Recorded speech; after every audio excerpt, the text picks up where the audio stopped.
সব বাধা পেরিয়ে একজন নারী যে স্বাবলম্বী হতে পারে, আমি তার বাস্তব উদাহরণ। আমি ওর মতন সাহসী মানুষ, পরিশ্রমী মানুষ আমি আর কখনোই দেখিনি। আমি যখন অসুস্থ হলাম, আমার বাচ্চা দুটো ছোট ছোট, এই ছোট ছোট বাচ্চা নিয়ে নাসরিন পড়াশুনো শেষ করলো, এনজিওতে চাকরি নিল, পুরো সংসারের দায়িত্ব সে বুঝে নিল একা। আমি ওরে নিয়ে অনেক গর্ব করি। একটু বেশি আয়ের আশায় চাকরি ছেড়ে শিশুনীলা ফাউন্ডেশন থেকে 2 লক্ষ টাকা ঋণ নিয়ে ড্রাগন চাষে নেমে পড়েছি। প্রথম বছর 3 লক্ষ টাকা লাভ হয়েছে, এরপরে আর পিছনের দিকে তাকাতে হয়নি।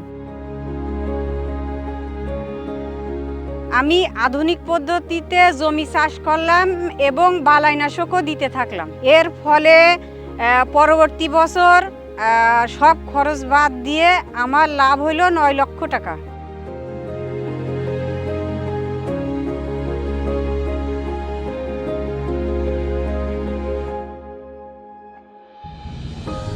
এরপর আমি RMTP প্রকল্প থেকে প্রশিক্ষণ নিয়ে অ্যাভোকাডো পেয়ারা চাষ শুরু করি।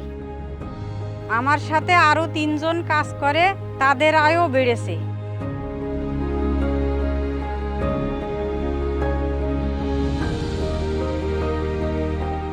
সাহস আর সাপোর্ট থাকলেই সব স্বপ্নই পূরণ করা সম্ভব। আমি যেহেতু পারিছি, তাহলে সবাই পারবে।